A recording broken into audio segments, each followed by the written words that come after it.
Classroom buzzed with 1,000 little sounds.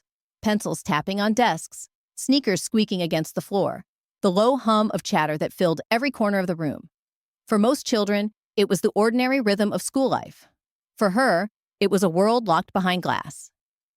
Amelia sat at the far corner by the window, her dark hair falling in neat strands as her eyes tracked the lips of the teacher. Every syllable was a puzzle she pieced together with her gaze. She could not hear the questions whispered between classmates, nor the bursts of laughter that erupted when someone made a joke. She saw mouths moving, eyes widening, shoulders shaking, but to her, it was only movement without sound. She had been deaf since birth. Doctors called it severe bilateral hearing loss, a phrase her parents had repeated countless times at hospital visits, their voices heavy with worry.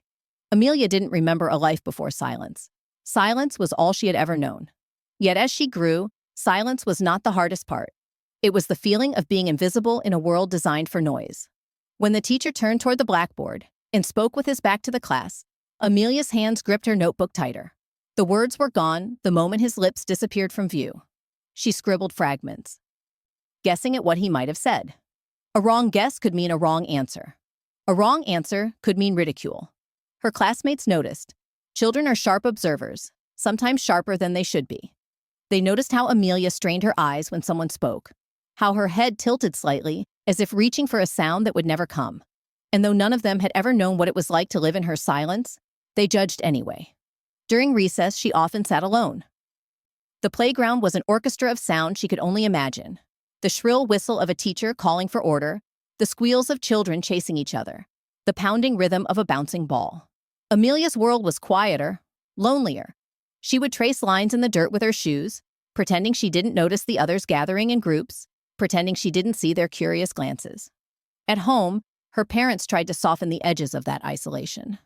Her mother used her hands clumsily in sign language, gestures that were broken but full of love.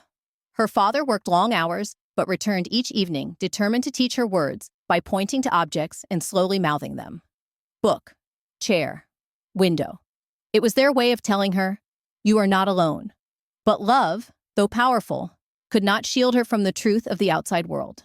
Society was not built for the deaf. Instructions were spoken, warnings were shouted, friendships were formed in whispers and laughter carried through sound. Amelia was a visitor in all of it, present but not included. One morning, the class was asked to read a passage aloud. Amelia's turn came. She stood, the textbook heavy in her small hands, the print swimming before her. She mouthed the words as best she could, but her voice emerged strained and uneven, lacking the melody that others took for granted. A few snickers rippled across the room. She saw them, though she could not hear them. Her stomach tightened. The teacher's face remained impassive, perhaps trying to move quickly past the moment. But for Amelia, the moment stretched endlessly. When she sat down, her cheeks burned. It was not the first time, and it would not be the last, that her silence became a source of entertainment for others. Later that day, she pressed her face against the cold window pane as the class continued. Outside, autumn leaves drifted from the tall oak tree, carried by a wind she could not hear. She envied them, their freedom to move, to exist without being measured. She envied the children whose laughter filled the air like those leaves swirling in the breeze. And yet, deep inside, there was a resilience she did not fully recognize. Though the world insisted she was incomplete, Amelia clung to the small victories. The smile her mother gave when she signed a sentence correctly. The warmth in her father's eyes when she understood a new word. The joy of turning pages late at night, devouring stories by candlelight. Knowing that in books, she could travel to worlds where sound was not required to be alive. She had not yet found her voice, not in the way others understood it. But already, in the quiet corridors of her young life, a seed was planted. It was the seed of defiance, of the belief that silence did not mean weakness, and that invisibility could one day turn into presence. For now, though, she remained the quiet figure by the window, surrounded by noise she could not enter. Her classmates laughed without her, teachers spoke past her, and the world marched forward with its back turned. She was only a girl, but in her silence, the first chapter of a larger story was already being written. A story not of pity, but of strength. A story where silence itself would one day demand to be heard. It began, as cruelty often does, with something small. At the back of the classroom, two boys whispered and smirked. Amelia could not hear them, but she could see their lips curl into exaggerated shapes. They cupped their ears and pretended not to hear the teacher's instructions, then looked at her, waiting for a reaction. She understood instantly. They were mocking her deafness. She tried to lower her eyes, to vanish into the safety of her notebook. But the performance grew louder. One of them clapped his hands inches from his friend's ear, then shook his head dramatically, mouthing, "I can't hear you!" The other collapsed into silent laughter, his shoulders shaking violently. A ripple of giggles spread across the room. Amelia's chest tightened. She had grown used to silence, but not to ridicule. She wished, more than anything, to stand and shout, to tell them she was more than their cruel entertainment. But her voice, halting, uneven, would only feed their mockery. So she swallowed the anger and stared at her desk until the blur of tears cleared. The teacher turned, distracted by the noise, and cast a stern glance. For a moment, Amelia thought she might be defended, but instead, the teacher said in a flat tone, "Enough fooling around. Let's continue." No mention of her. No reprimand for the cruelty. Just a dismissal, as if the laughter had been harmless mischief. That was the second wound. Not the laughter itself, but the silence of authority. At lunch, Amelia sat at her usual spot, alone. The cafeteria swelled with voices and clatter, sounds she could not hear but could see painted on every moving mouth. The two boys from class walked past her table, still snickering. One bent slightly and mouthed a word she could understand without sound. "Stupid!" He grinned, expecting triumph. Her hands curled into fists beneath the table. She wanted to fight, to push back, but what weapons did she have? Words were slippery things that always escaped her grasp. All she had was silence, and silence had never been enough. When she went home that day, her mother noticed the slump of her shoulders. "Bad day?" She signed with clumsy hands. Amelia hesitated, then nodded. She could not bear to spell out the details. How could she explain the sting of being laughed at for something she could not change? How could she describe the loneliness of being surrounded by voices that turned against her? Her father, sitting at the kitchen table with a stack of papers from work, looked up. He watched her carefully, as though searching for answers she could not give. "You are stronger than they know," he said slowly, forming each word with care so she could read his lips. "One day, they will see." But Amelia was not so sure. At school, she was a shadow. At home, she was loved, but pitied. Between those two worlds, she wondered if she belonged anywhere at all. The cruelty did not stop. The boys grew bolder, sensing no consequence. They mimicked her halting speech when she was called to read aloud. They exaggerated their gestures in mock sign language, twisting their fingers in nonsense shapes. Others joined in, not always out of malice, but out of the desire to fit in, to be part of the laughter. Even the teacher, without meaning harm, contributed to the weight she carried. "We'll skip Amelia's turn," he said once during a reading exercise. "It's too difficult for her." The words were intended as kindness, perhaps even protection. But to Amelia, they were a sentence. "You are less. You cannot." At night, she lay in bed, staring at the ceiling. The quiet that had once been her refuge now pressed down on her like a burden. She replayed the faces of those boys, the way the class had laughed, the indifferent shrug of her teacher. Her chest ached with something she could not name. Was it anger? Shame? Grief? And yet, beneath all of it, there flickered a spark. A stubborn refusal to let their voices define her. She did not know how, but she wanted to prove them wrong. To show them that her silence was not emptiness, but strength. She would not always succeed. There would be more mockery, more injustice. But this first wound, this first mockery, etched something permanent into her heart. The knowledge that respect is not given freely to those who are different. It must be demanded, earned, sometimes wrestled from the world's unwilling hands. For now, she endured. She endured the smirks, the whispers, the careless words of adults who should have known better. She endured because she had no choice. But one day, the endurance itself would become her weapon. The boys laughed again the next morning. Amelia did not flinch this time. She stared at her notebook, her lips pressed into a thin line, her silence heavier than their noise. They did not know it yet. But every cruel laugh was building something inside her, something that would one day rise, unshakable. Cruelty did not always arrive with laughter. Sometimes it came cloaked in silence, in the small decisions that reminded Amelia she was different. When groups were assigned for a science project, no one wanted her. She saw the shifting glances, The quick excuses. We already have 4. She can't really help. The teacher, trying to resolve the discomfort, placed her with 2 girls at the back. They sighed audibly. Though Amelia could not hear it, she could see it in the roll of their eyes. During group discussions, words flowed rapidly around her. Their lips moved too quickly to follow, and no one slowed down. She leaned in, straining to catch fragments, but the conversation left her behind, like a train pulling away from the station. When she tried to contribute, pointing to her notes, they dismissed her politely but firmly. It's fine, we've got it. Their voices, though unheard, were written on their lips. At lunchtime, her isolation deepened. The cafeteria was a stage of social cliques, each table alive with chatter and energy. Amelia carried her tray past them. The weight of her food, nothing compared to the weight in her chest. She sat alone, again. A few younger students walked by, giggling as they mimed, covering their ears and stumbling like actors in a cruel play. She forced herself not to react. Reaction was victory for them, but she could not stop the ache. It grew heavier each day, pressing against her ribs, tightening around her throat. The ache was not simply from being mocked. It was from being unseen, reduced to an object of pity or ridicule, never a person with value. At home, her parents tried to build a wall of comfort. Her mother signed slowly. You are smart. You are brave. Her father mouthed carefully. Don't let them break you. She nodded, but the words felt fragile against the memory of the day. Some nights, she broke. Lying in bed, the tears came silently, rolling down her cheeks until her pillow was damp.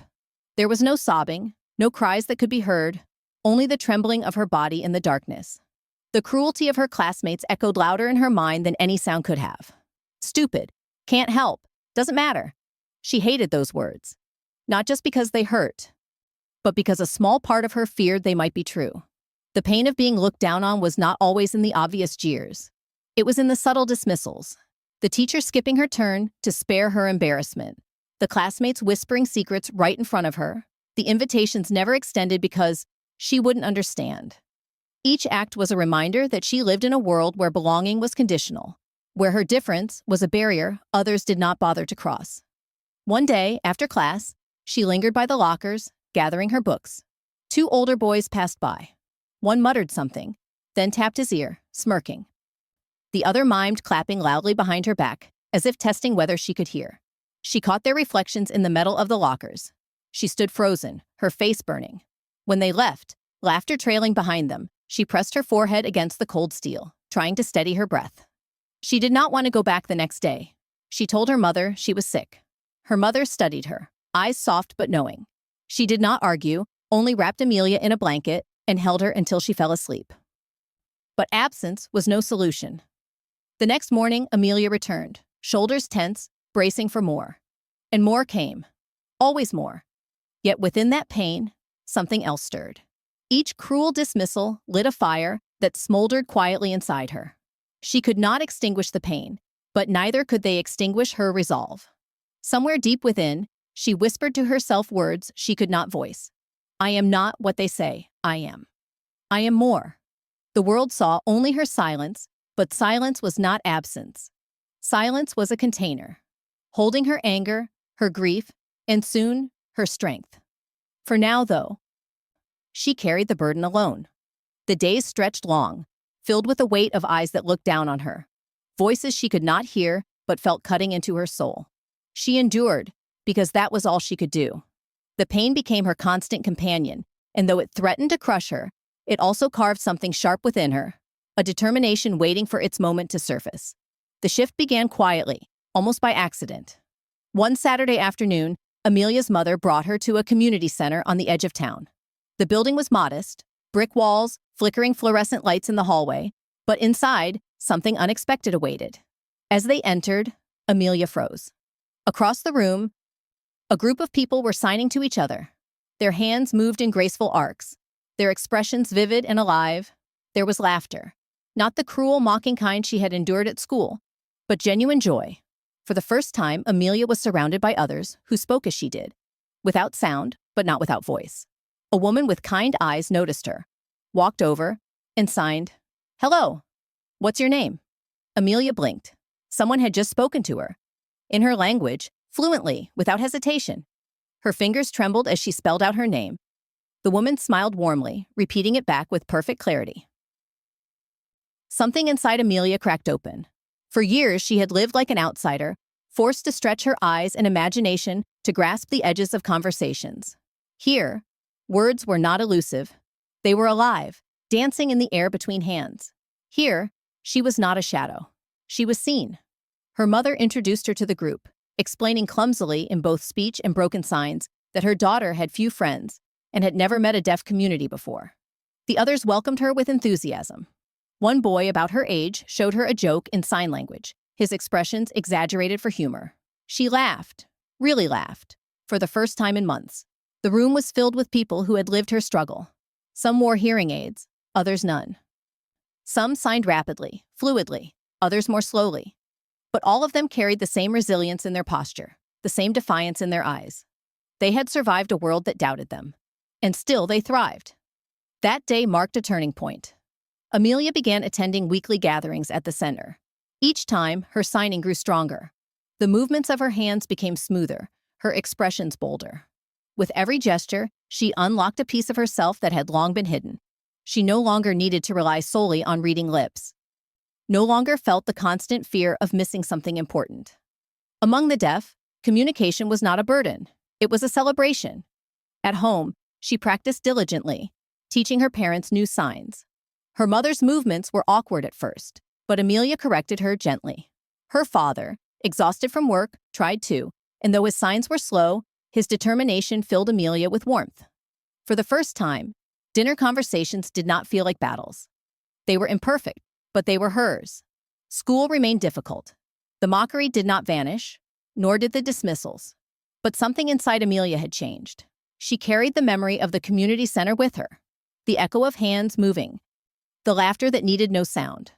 Whenever she felt small in the classroom, she reminded herself, "I'm not alone. There are others like me. My silence is not emptiness." Her teachers noticed a shift too. She seemed more focused, her notes more precise. She volunteered answers, scribbling them quickly when her voice faltered. And though her classmates still whispered, she no longer shrank under their gaze. One day, during recess, the two boys who had tormented her the most passed by, muttering something with mocking hand gestures. Amelia watched them calmly, then raised her hands and signed deliberately. "I don't care." She knew they would not understand. But that was the point. Her words were hers now, untouchable. They frowned, confused, then walked away.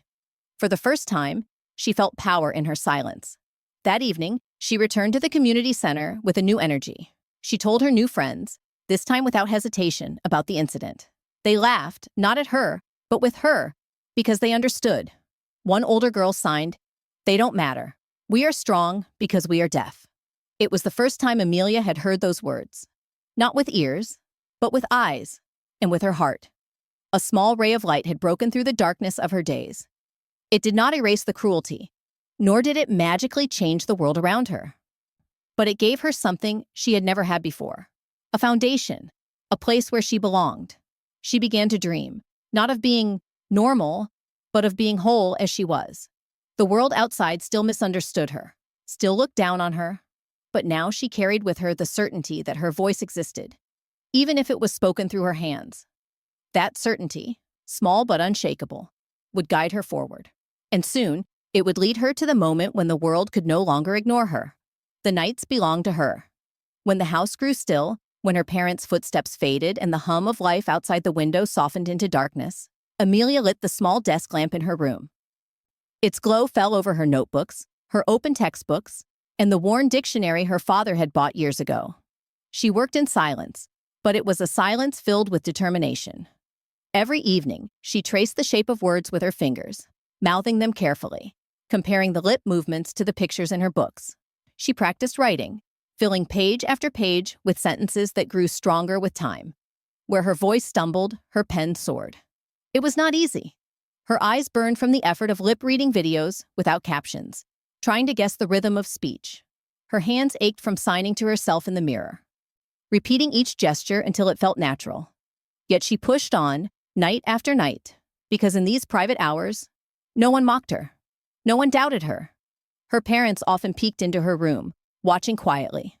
They saw the light in her eyes, the focus etched into her posture. They never interrupted, never told her to sleep earlier. They knew this was not just study. It was survival. At school, her efforts began to show. Her grades improved, though few noticed. Teachers assumed she was merely getting by, unaware of the midnight battles she fought alone. When a history assignment required a written essay, Amelia turned in 10 pages of carefully crafted words. The teacher glanced at the length, surprised, and gave a quiet nod of approval. It was the first acknowledgement Amelia had received that felt earned. But outside the pages, challenges remained. Group work was still painful, conversations still too fast to catch. Her classmates still saw her as the girl on the margins. She could not change that overnight. What she could change, however, was herself. Each day after school, she lingered in the library. She studied not only the subjects her teachers assigned, but also the stories of people who had been overlooked, underestimated. She read about Helen Keller, who turned silence into a symbol of resilience. She learned about activists who fought for the rights of the deaf, refusing to be silenced by a society that wanted them invisible. These stories became companions, reminding her that she was not the first to walk this difficult path, and she would not be the last. Sometimes, though, the weight of it all threatened to crush her. There were nights when exhaustion won, when her head dropped onto her books, and tears stained the pages. Nights when she wondered if it was worth it, if she was fighting a battle she could never win. But even in those moments, she found herself returning to the desk, switching the lamp back on. She thought of the mocking faces of her classmates, of the dismissive shake of her teacher's head, of the word stupid mouthed like a curse. She thought of the laughter at her expense, and she whispered to herself in the language of her hands, "No, I am not what they think I am." Her resolve grew sharper with each trial. Then came a moment that tested her progress. In literature class, the teacher asked for volunteers to read a passage. As usual, Amelia lowered her eyes, expecting to be skipped. But this time, the teacher looked directly at her. "Would you like to try?" he asked, his words slow enough for her to catch. The room turned toward her, waiting. The old dread crept up her throat, but another voice pushed against it, the memory of her late-night studies. The hours spent shaping words and practicing sentences. She nodded. Standing, she held the book close. The words trembled on the page, but she took a deep breath and began. Her voice was uneven. The rhythm fractured, but the words came. One by one, they fell into the quiet room. She forced herself through the stumbles, her eyes burning, until she reached the end. Silence followed. Not mocking laughter, not immediate dismissal, just silence. Then slowly, the teacher clapped. A few students joined, uncertain at first, then more followed. It was not thunderous applause. It was hesitant, awkward, but it was real. Amelia sat down, her heart pounding. For the first time, her effort had been seen. Not pitied, not mocked. Seen. That night, when she returned to her lamp-lit desk, she opened her notebook with a new fire. Her silent efforts were no longer just for herself. They were proof that she could break through, however small the opening might be. Her journey was far from over. The world still doubted her, and cruelty still lingered in the hallways. But within her, the quiet strength she had been building was beginning to show its first cracks of light. And soon, those cracks would widen into something impossible to ignore. The announcement came on a gray Monday morning. The teacher clapped his hands for attention and wrote in bold letters across the chalkboard, "Group Project Community Exhibition." The assignment was ambitious. Each class would prepare a presentation for the annual school fair, open to parents and neighbors. Students were expected to work in teams, design exhibits, and explain their ideas to an audience. For most, it was an exciting chance to show off. For Amelia, it was a storm waiting to happen. She sat rigid in her chair as groups formed around her. Again, no one looked her way. She knew the pattern too well, the sidelong glances, the careful avoidance. Then, reluctantly, a teacher placed her with 3 classmates who already had their own plan. "Fine," one of them muttered, lips easy to read. "But she can't really do much." The words struck hard, but Amelia said nothing. She had learned to carry insults like invisible stones in her pockets, weighing her down but never dropping them. The group decided on a project about renewable energy. They chattered rapidly, sketching diagrams, assigning tasks, passing notes back and forth without including her. Amelia watched, silently recording what she could. Every exclusion was familiar, but this time, something inside her rebelled. At home that night, she sat at her desk and began researching on her own. She borrowed books from the library, filled pages with drawings of wind turbines and solar panels. She crafted explanations in writing, simple and clear, imagining how she might share them. She knew she might never be given the chance, but if she was, she would be ready. The weeks passed. Her group continued to ignore her, assuming she was useless. They treated her presence as an obligation rather than a contribution. Amelia bore it quietly, but her notebook grew thicker with ideas. Then came the rehearsal. The class gathered to practice their exhibits before the fair. Each group took turns explaining their project. When it was her group's time, the leader stumbled through a messy explanation. Their poster was unfinished, their details unclear. The teacher frowned, unimpressed. Something sparked inside Amelia. She reached for her notebook. Her hands trembled, but she stood. She walked to the front of the class and opened to the pages she had filled night after night. At first, the room was silent, confused. But as she held up her sketches, carefully labeled, neatly drawn, the teacher leaned forward. Amelia pointed, signed slowly, and wrote key words on the board. She showed how sunlight could be captured, how wind could turn into power, how these ideas might help their own community. Her classmates shifted uncomfortably. They had dismissed her, ignored her, but now her work filled the room with clarity. The teacher smiled, clapping once.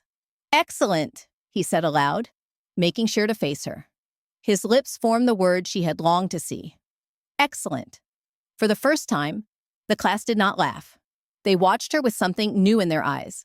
Not pity, not mockery, but surprise. Perhaps even respect. The fair arrived a week later. Parents and neighbors filled the gymnasium, moving from one booth to another. Amelia's group set up their display. The same students who had ignored her now nervously arranging posters. But it was her diagrams, her notes, her vision that carried the exhibit. When visitors stopped by, her classmates struggled to explain. Then Amelia stepped forward. She signed, and a volunteer interpreter, arranged by her mother, stood beside her, voicing her words. Her hands moved confidently, her expressions alive. For the first time, the audience saw not a silent girl, but a storyteller, guiding them through the possibilities of renewable energy. People clapped. Some asked questions. The interpreter translated, and Amelia responded with signs that flowed like water. The visitors left, impressed, murmuring to each other as they moved on. Her classmates stood behind her, stunned. The girl they had ignored had carried their project, lifted it higher than they could have alone. At the end of the day, the teacher announced awards for the best exhibits. Amelia's group earned a ribbon for most informative. The leader of the group accepted it awkwardly, but it was Amelia who felt the weight of the moment. For once, her silence had not excluded her. It had led her. Walking home with her parents, the ribbon in her hand, she felt something new stir inside her chest. It was not just pride, it was possibility. She had been given a stage, however small, and she had filled it. The world had seen her differently, if only for a day. That night, lying awake, she replayed the faces of the audience, the way they had leaned in to listen to her words through her hands. She thought of the applause, the teacher's smile, the flicker of respect in her classmates' eyes. The pain of being mocked and dismissed had not disappeared. It still lingered in her memory, sharp and raw. But now, balanced against it, was something stronger. Proof that she could break through. Proof that her silence could carry power, not shame. This was the turning point. She did not yet know it, but the path ahead had shifted. The world had begun to change its gaze, from looking down on her to looking up at her. And Amelia, once invisible, was learning to stand in the light. The gymnasium still echoed in her memory, the applause, the nods of approval, the ribbon in her hands. For days after the exhibition, Amelia carried herself differently. She did not walk faster or speak louder, but there was a steadiness in her gaze that had not been there before. Her classmates noticed. Some avoided her, embarrassed by how they had dismissed her. Others eyed her with something like curiosity, as if they were seeing her for the first time. And though the mocking had not disappeared entirely, it no longer stung as sharply. The fair had cracked their certainty that she was less. But the true test came soon after. The school principal announced that there would be a student showcase, an evening where chosen students could present projects, talents, or ideas before parents and staff. It was meant to highlight the diversity of the student body, a way of showing pride in what the children could do. To Amelia's surprise, her teacher approached her after class. He faced her directly and spoke slowly. "Would you like to present your project again at the showcase?" Her breath caught. She wanted to say yes, but doubt rushed in. The gymnasium had been one thing. This was another. This time the audience would be larger, the lights brighter, and she knew what it meant. Standing on stage, in front of everyone, exposing herself fully. That night she sat at her desk, her notebook open but untouched. Her hands hovered above the pages. Fear pressed down on her, whispering the voices of the past. "Stupid. Can't help. Doesn't matter." But then she remembered the fair. The way the crowd had leaned in. How her hands had moved with certainty. How her silence had not held her back. Slowly, she signed to herself in the mirror. "I can do this." She agreed. The weeks leading up to the showcase became a blur of preparation. With her interpreter, she refined her explanations, rehearsing not only the words, but the rhythm of her hands. She practiced her expressions, ensuring that her meaning carried even before translation.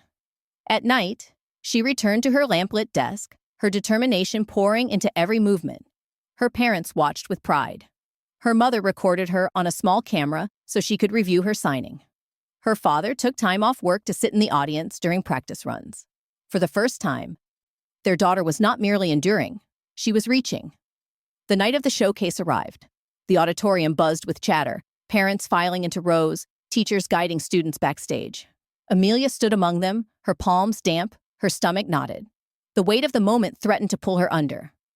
Then the curtain rose. One by one, students took the stage, reciting poems, playing instruments, performing skits. Applause filled the room after each act. And then, it was her turn. She stepped onto the stage, the lights hot on her face. For a moment, the crowd blurred. A sea of indistinct faces. Her heart pounded in her chest. She looked to her interpreter, who nodded reassuringly. Then she began. Her hands moved, deliberate and steady. The interpreter voiced her words, but it was Amelia's expressions, her posture, her unwavering focus that held the room. She explained renewable energy again. Not just the science, but the vision of a world powered by the sun and wind. A world where communities like theirs could thrive. The audience leaned in. Even those who did not understand sign language could feel the passion in her gestures, the conviction in her eyes. When she finished, the room was silent for a heartbeat. Then applause erupted, louder than she had ever heard, or rather, louder than she had ever felt. She could not hear the clapping, but she could see the hands moving, the faces shining with admiration. It was applause she did not need ears to understand. Backstage, her classmates stared at her differently. The ones who had mocked her now avoided her eyes, ashamed. Others whispered to each other, glancing at her with awe. The teacher placed a hand on her shoulder and mouthed, "Well done." For Amelia, it was more than applause. It was proof. Proof that her value could not be measured by sound. Proof that silence did not equal weakness. That night, lying awake in bed, she replayed the moment in her mind.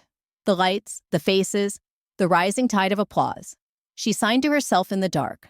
They saw me, they heard me. From that day forward, something shifted at school. When group projects arose, her classmates no longer ignored her outright. Some even asked her opinion, cautiously at first. Teachers began to slow their words, facing her directly when speaking. It was not perfect, but it was a beginning. Amelia knew the journey was far from over. Respect won in one moment could be lost in another. But now, she had stepped into the light and shown her value. And once seen, she could not be unseen. The girl who had once sat by the window, invisible in her silence, was becoming something else entirely. A voice the world could no longer dismiss. The showcase lingered in the school's memory longer than Amelia expected. For days afterward, conversations swirled in the hallways. Parents had spoken to teachers had spoken to one another, and students who had once mocked her now whispered about the girl who had commanded the stage without sound. For Amelia, it was surreal. She walked the same corridors, sat at the same desk by the window, but the air around her had shifted. Where once she felt invisible, now eyes followed her, not with ridicule, but with curiosity. It began with small gestures. A classmate she barely knew slid a worksheet across the table during math, pointing at a problem she had missed.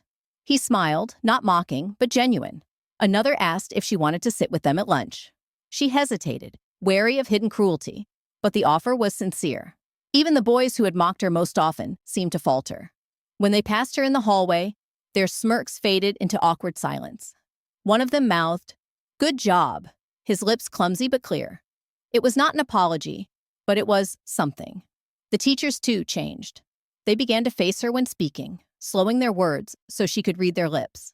Some even started learning basic signs, stumbling through greetings that made her smile despite their awkwardness. For the first time, the walls of isolation began to crack. But admiration carried its own weight. Some students now looked at her not just as a peer, but as a symbol, something larger than herself. They whispered about how brave she was, how inspiring. Amelia appreciated it, but it also made her uneasy. She did not want to be an inspiration. She wanted to be accepted.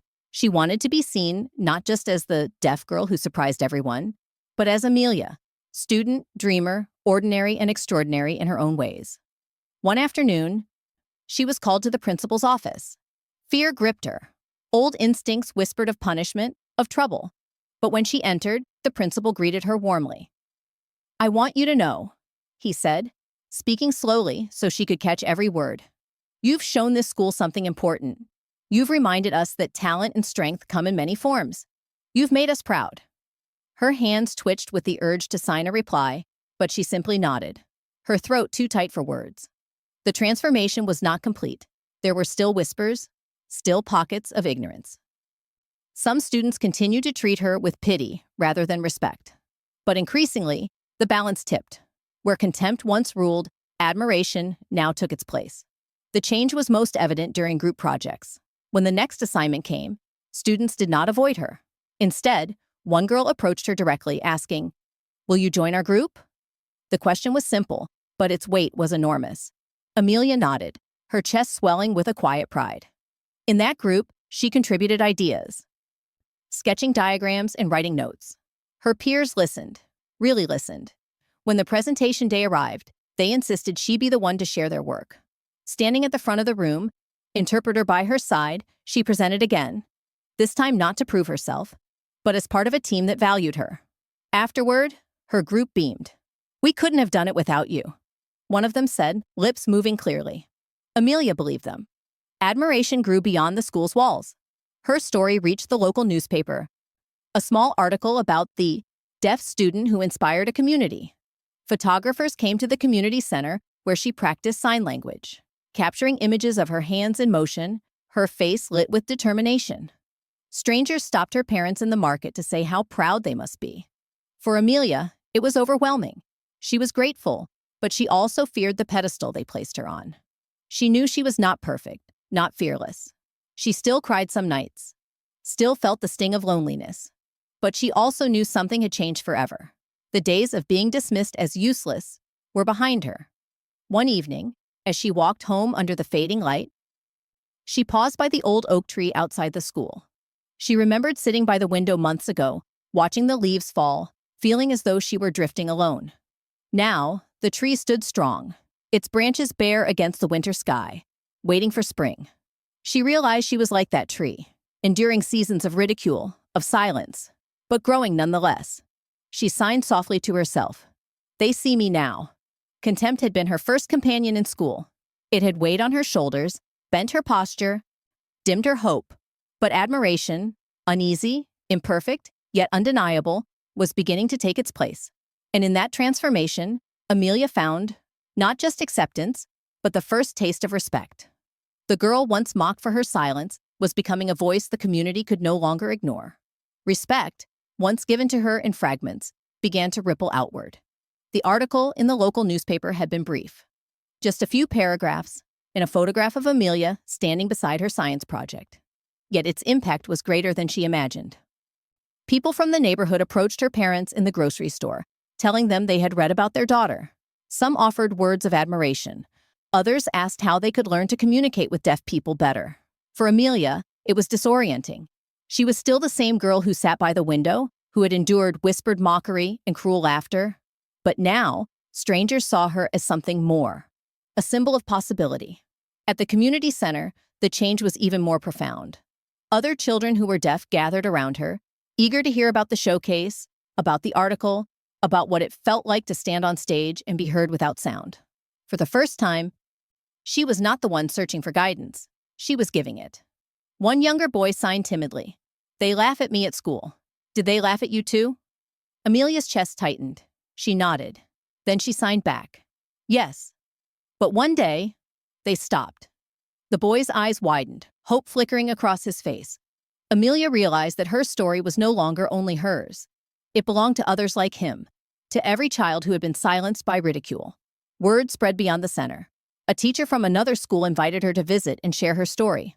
With her interpreter by her side, Amelia stood before a classroom full of hearing students and explained what it meant to live in silence.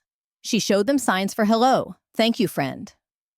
The children imitated eagerly, laughing, not in cruelty this time, but in joy.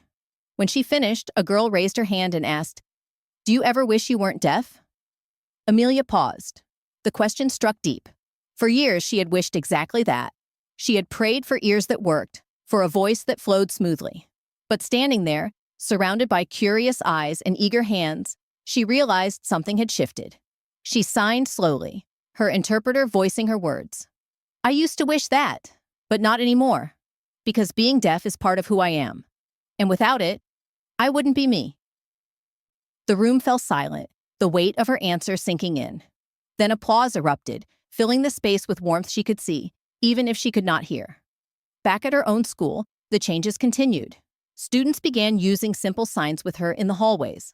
Awkward at first, but sincere. Teachers organized a workshop where the community center taught basic sign language to staff and students. For the first time, Amelia felt the gap between her world and theirs narrowing. Her parents watched with quiet pride. They remembered the nights she had come home in tears, the days she had begged not to return to school. Now they saw her standing taller, her silence no longer a cage, but a banner. But Amelia understood the deeper truth. Respect had not been given to her freely. She had fought for it, endured for it, and proven herself again and again. And now, having earned it, she wanted more. Not only for herself, but for every child like her. She began speaking, through her interpreter, at small community events. She told her story, not with bitterness, but with honesty. She spoke of the pain of being mocked, the loneliness of exclusion, the nights of silent effort, and she spoke of the turning points, the community center, the exhibition, the showcase, that had allowed her to be seen. Her words carried beyond her town. An advocacy group for the deaf invited her to join a campaign promoting accessibility in schools. She appeared in a short video, her hands moving gracefully as subtitles translated her story. For the first time, people beyond her community knew her name. It was overwhelming. She was still just a student, still navigating homework and group projects, still sometimes sitting alone at lunch. But she had become something larger, a spark of change. And she realized change was contagious. The same classmates who had once excluded her now volunteered at the community center. Teachers began incorporating visual aids into lessons, not just for Amelia, but for everyone. Students who had never thought about the deaf community before were suddenly learning signs, asking questions, eager to connect. Amelia understood that not all prejudice vanished overnight. There were still stares, still moments of misunderstanding. But the shift was undeniable. The contempt that had once defined her school had given way to something different. A culture of awareness, of respect. One evening, after returning from another community event, she stood before the mirror in her room. Her reflection stared back, still the same dark hair, the same steady eyes. But she no longer saw the girl who had been invisible. She saw someone else, a girl whose silence had become a voice. And she knew this was only the beginning. Her story had spread, but more importantly, it had sparked others to tell their own. She was no longer alone in the fight. She was part of something larger, a movement where silence was not weakness but strength. The change had started with her, and now it was spreading. The auditorium lights were blinding, yet Amelia no longer feared them. Years had passed since that first mockery, since the cruel laughter that once echoed louder in her heart than any sound. Now, she stood on stage again, not as the shy girl tucked in the back of a classroom, but as a young woman whose silence had grown into something powerful. This time, the event was larger, a district-wide conference on inclusive education. Teachers, parents, students, and officials filled the seats, waiting. Amelia stood at the podium, interpreter by her side, her hands poised. She looked out at the faces in the audience, steady, unshaken. When she began signing, the room grew still. Her words flowed through her hands, carried to the audience by the interpreter's voice. but it was her presence, calm, resolute, luminous, that commanded attention. She spoke of her childhood, of the days spent invisible in noisy classrooms, of the laughter that cut deeper than any wound. She spoke of nights under a dim lamp, practicing words alone. She spoke of the fair, the showcase, the moment she realized her silence was not weakness, but power. And then she spoke of what had changed, not only in her life, but in her community. Teachers who learned to sign, students who chose kindness, a school that had once excluded her, now holding workshops about accessibility. She was no longer the exception, but the beginning of a new expectation. Her words ended with a truth she had carried for years. Respect is not charity. It is not pity. It is recognition, and everyone, deaf or hearing, deserves it. The applause that followed shook the room. She could not hear it, but she could feel it, in the vibrations through the floor, in the sight of every hand clapping, in the warmth of faces turned toward her, not with contempt or pity, but with admiration. Her parents sat in the front row. Her mother's eyes brimmed with tears, her father's hands pressed together in pride. They remembered the little girl who had come home, broken by ridicule, who had begged to stay away from school. Now, she was the one teaching others. Her silence transformed into strength. Even some of her old classmates were there. Older now, quieter. They remembered the girl they had once mocked. They watched her now, radiant on stage, and shame burned quietly in their eyes. But alongside the shame was something else: respect. After the event, people approached her in waves. Teachers thanked her. Students asked for photos. Parents told her she had given them hope for their own children. Amelia smiled, her hands moving in graceful gratitude. But when the crowd thinned and the lights dimmed, she allowed herself a private moment. She stepped aside, into a quiet hallway lined with windows. Outside, the night sky stretched wide, stars scattered like whispers. She pressed her palm against the glass, remembering. She remembered the cafeteria, where cruel hands had mimicked her silence. She remembered the cold locker door against her forehead after boys laughed behind her. She remembered the pillow damp with tears, the ache of believing she did not belong, and she remembered how far she had come. She was no longer that invisible girl.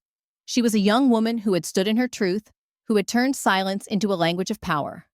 The respect she had fought for was no longer fragile. It was hers, earned, undeniable, lasting. She smiled faintly, signing softly to her reflection in the glass. I am enough. I am heard. The story of Amelia was never about pity. It was never about overcoming silence as though it were a flaw.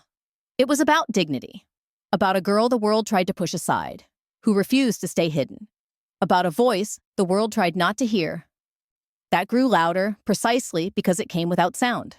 In the end, what mattered was not the applause, nor the articles, nor the speeches. What mattered was that she had demanded and received the respect she always deserved. And that respect would remain, echoing long after the lights dimmed and the hall emptied, as proof that silence can speak. And when it does, the world listens.